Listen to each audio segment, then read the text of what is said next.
Hello aspirants, welcome back to Q Study official YouTube channel. तो स्वागत है आपका इंग्लिश की क्लास में। तो ये क्लास जो है मैंने पहले बना दी थी, लेकिन मुझसे डेटा जो है वो डिलीट हो गया। तो अभी मैं फिर से जो है इसे फिर से बना रही हूँ।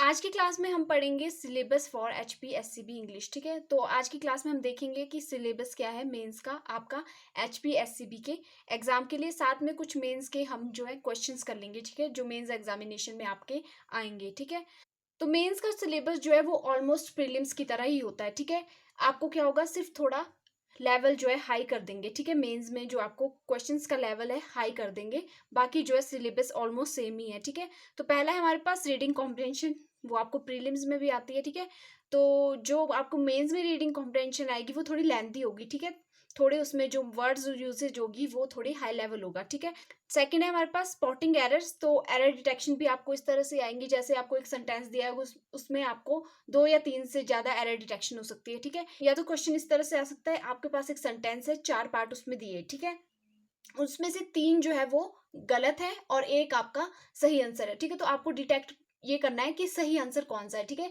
एरर लेस वाला पार्ट आपका कौन सा है। ठीक है, इस तरह से आपको क्वेश्चन आ सकते हैं। हमारे पास पैरा जंबल्स, तो पैरा जंबल में आपको वही है, 5-6 सेंटेंस आएंगे, उनको रीअरेंज करना होगा। ठीक है, तो कोई जो आपको पैरा होगा वो थोड़ा हाई लेवल होगा। ठीक है, तो आपको उसको करना क्या है, रीअरेंज ही करना है। उसके लिए आपको नॉलेज अच्छी होनी चाहिए। ठीक है, आपको रीडिंग स्किल्स आपके अच्छे होने चाहिए, आपको पता होना चाहिए स्टार्टिंग सेंटेंस कौन सा होगा हमारा इस पैरा में, और कौन सा मिडल होगा और कौन सा लास्ट होगा। ठीक है, इस तरह से आपने ये करना है। Next is sentence improvement. ठीक है, तो सेंटेंस इंप्रूवमेंट और सेंटेंस करेक्शन में आपको क्या होता है, एक सेंटेंस दिया गया होता है। ठीक है, उसमें आपका कुछ पार्ट जो है वो क्या होगा, एरर वाला होगा। ठीक है, उसमें इंप्रूवमेंट की जरूरत होगी। तो आपको क्या करना है, बस नीचे ऑप्शन दिए गए होंगे, उन ऑप्शन में से आपने देखना है कि सही रिप्लेसमेंट कौन सी है, सही इंप्रूवमेंट वाला कौन सा है। ठीक है, और उसको टिक कर देना है आपने। ठीक है, यही है। नेक्स्ट है फिल इन द ब्लैंक्स। तो फिल इन द ब्लैंक्स और क्लॉज टेस्ट आपको पता है, क्लॉज टेस्ट आ जाएगा आपको बहुत लंबा पैरा, उसमें बीच में ब्लैंक्स दिए होंगे। ठीक है, उनको आपको फिल करना है, या फिर आपको ऐसा आ सकता है, आपको एक पैरा दिया है जैसे, ठीक है, साथ में ब्लैंक जो आपको दिए है, पार्ट ए ब्लैंक दिया है आपको, साथ में उसके ब्रैकेट में आपको एक वर्ड दिया है, उसका आपको सिनोनिम पुट करना है उस ब्लैंक में। ठीक है, या फिर एंटोनिम पुट करना है ब्लैंक में। ठीक है, वो आपने देखना है कि आपको क्वेश्चन में क्या पूछा गया है। ठीक है, नेक्स्ट है सेंटेंस करेक्शन। तो सेंटेंस करेक्शन वही है जो मैंने अभी आपको बताया। नेक्स्ट है हमारे पास पैरा सेंटेंस कंप्लीशन। ठीक है, या आपको क्या होगा, एक पैरा दिया होगा। ठीक है, उसमें बीच में कुछ सेंटेंस जो है वो ब्लैंक दिए गए होंगे। ठीक है, उनको क्या करना है, आपने फिल करना है। ठीक है, आपको नीचे ऑप्शन दिए गए होंगे कि कौन सा जो है अप्रोप्रिएट जो है यहाँ पे सेंटेंस आएगा पैरा को कंप्लीट करने के लिए। ठीक है, उसी के साथ वो जो है मीनिंग होना चाहिए। जैसे आर्टिफिशियल इंटेलिजेंस पे आपको कोई टॉपिक आ रहा है, ठीक है, और साथ में 3-4 उसके पॉइंट्स दिए गए हैं, तो आपको देखना है कि अप्रोप्रिएट कौन सा सेंटेंस है इनमें से। ठीक है, और वो उस पैरा पे फिल करना है। ठीक है, और रीडिंग कॉम्प्रिहेंशन में आपको कैसा आएगा, एक पैरा। ठीक है, रीडिंग कॉम्प्रिहेंशन भी आपको इस तरह से आ सकती है, जैसे आपको सिनोनिम एंटोनिम पूछा जाएगा। ठीक है, या आपको क्या होगा, आपके रीडिंग कॉम्प्रिहेंशन के बीच में ही आपको ब्लैंक दिया गया होगा, उसको आपको कंप्लीट करना होगा। ठीक है, नीचे आपको सेंटेंस प्रोवाइड किए जाएंगे। ठीक है, या फिर आपको ये जो रीडिंग कॉम्प्रिहेंशन है इसमें जो है मेंस लेवल में आपको ऐसा भी आ सकता है कि जैसे इसमें बीच में कोई सेंटेंस दिया होगा, उसमें आपको एरर स्पॉट करना है। ठीक है, तो चलिए आज हम पढ़ेंगे टेंस इंप्रूवमेंट्स और करेक्शन। ठीक है, जो आपके मेंस के एग्जाम में पूछा जाता है काफी ज्यादा। ठीक है, तो स्टार्ट करते हैं, इसको देख लेते हैं। तो मैंने ये पहले से ही, आप देख सकते हो, इसमें पहले से ही किया हुआ है, क्योंकि मैंने ये पहले बना दिया था, लेकिन डेटा क्लियर होने की वजह से मुझे फिर से ये शूट करना पड़ रहा है। ठीक है, तो देख लेते हैं। फर्स्ट है हमारे पास, the local administration claim that protesters are to ignore orders banning their march and became violent. ठीक है, तो ये आपके पास एक सेंटेंस है, इसमें जो आपके पास अंडरलाइन किया गया है, protesters are to ignore orders banning their march, ये आपका कैसा है, एरर वाला पार्ट है, मतलब इसमें इंप्रूवमेंट की जरूरत है। ठीक है, नीचे आपको दिया गया है 1, 2 एंड 3, ये इनमें से आपको बताना है कि कौन सा जो है सही इंप्रूवमेंट है। ठीक है, और ऑप्शन आपके पास दिए गए, ऑप्शन आपको चूज करना है। ठीक है, तो इस सेंटेंस का जो मीनिंग है वो ये है कि जो लोकल प्रशासन है, ठीक है, उसने क्लेम किया है, ऐसा बोला है कि जो प्रोटेस्टर है, ठीक है, जो प्रोटेस्ट करने वाले लोग जो हैं वो क्या कर रहे हैं, उनको जो ऑर्डर दिया गया है कि जो उन्होंने मार्च निकाला है, ठीक है, जो उन्होंने क्या जुलूस निकाला है, उसको बैन करने का जो उनको ऑर्डर दिया गया है, वो उसको क्या कर रहे हैं, इग्नोर कर रहे हैं और क्या बन गए, वायलेंट बन गए, बहुत ज्यादा गुस्सैल हो गए हैं, बहुत ज्यादा वायलेंट बन गए, ठीक है, विद्रोह कर रहे हैं बहुत ज्यादा, ठीक है। तो ये इसका मतलब है, ठीक है। तो आप देख सकते हो ये सेंटेंस हमारा पास्ट टेंस में है, ठीक है। तो ऑब्वियस सी बात है कि इसमें प्रेजेंट वाला कोई भी चीज यूज नहीं होगी, ठीक है। तो इसमें ऑलरेडी दिख रहा है कि इंप्रूवमेंट तो इसमें है, protester are to ignore orders banning their march, ठीक है। तो अब आपने ऑप्शन चेक करना है कि कौन सा आएगा, ठीक है। तो आपको पता है कि आपका सेंटेंस पास्ट में है, तो प्रेजेंट वाली इसमें कोई भी चीज नहीं आएगी। Protester are ignoring orders banning their march, तो ये बिल्कुल नहीं होगा क्योंकि ये एक प्रेजेंट वाला टेंस है, ठीक है।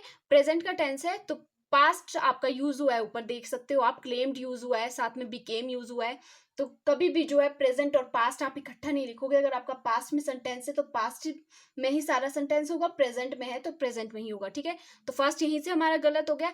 Second, protesters have to ignore orders banning their march, ठीक है।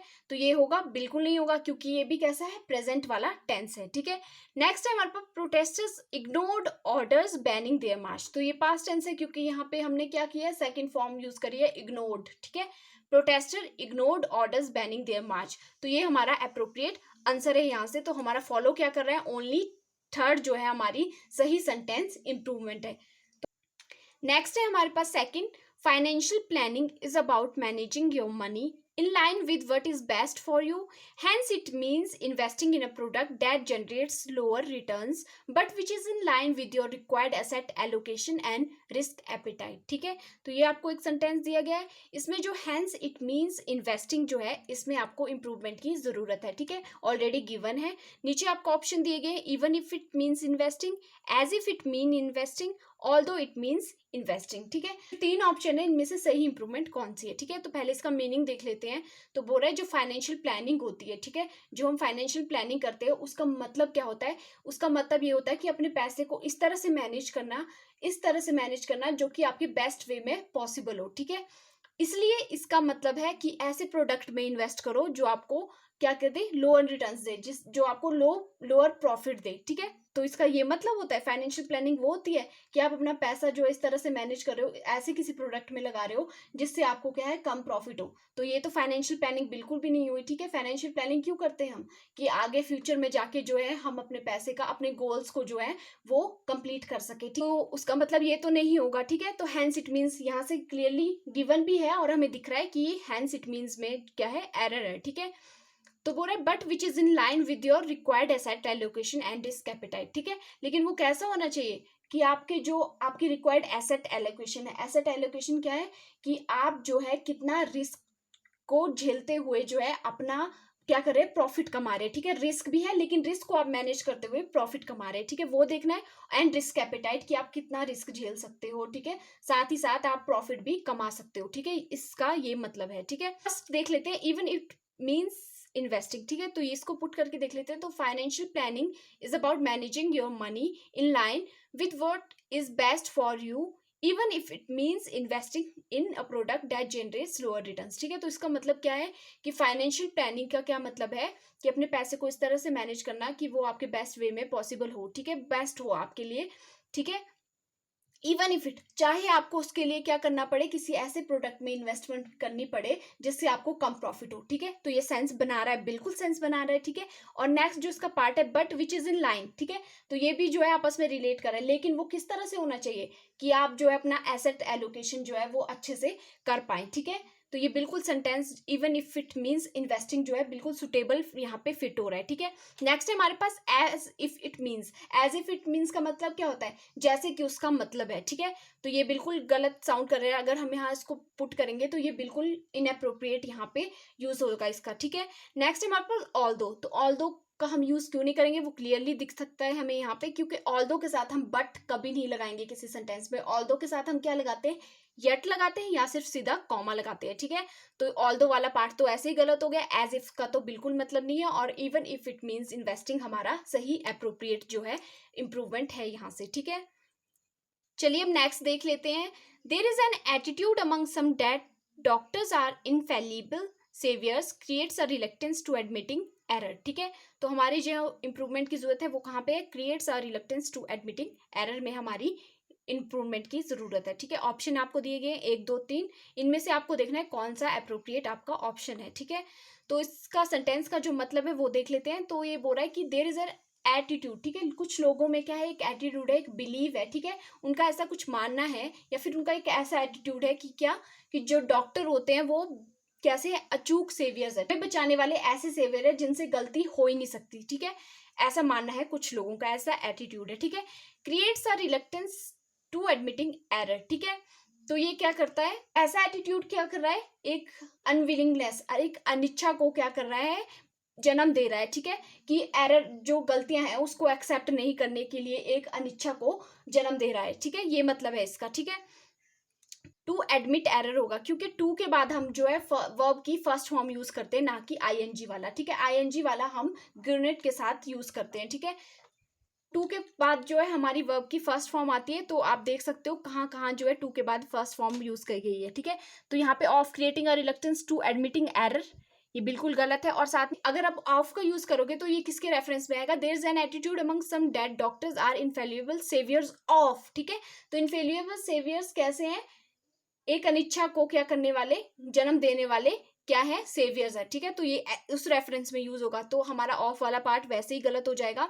तो टू के बाद जो हमारी वर्ब की फर्स्ट फॉर्म यूज हुई है वो कहाँ कहाँ हुई है, एक हुई है हमारी फर्स्ट पार्ट में और एक हुई है सेकंड ऑप्शन में। ठीक है, तो देख लेते हैं दोनों ऑप्शन को, पहले हैविंग वाले को देख लेते हैं, फर्स्ट वाले को देख लेते हैं। तो there is an attitude among some that doctors are infallible saviours having to create. ठीक है, क्या करना पड़ता है, उन्हें करना ही पड़ता है, क्या क्रिएट करना पड़ता है, अनिच्छा को क्रिएट करना पड़ता है। ठीक है, किस लिए, ताकि जो गलतियां हैं उनको एडमिट करने के लिए। ठीक है, तो ये आपको मीनिंगलेस लग रहा है। ठीक है, बिल्कुल जो है सेंस नहीं बना रहा है ये, तो ये हमारा ये पार्ट जो है बिल्कुल गलत हो जाएगा। ठीक है, नेक्स्ट को देख लेते हैं।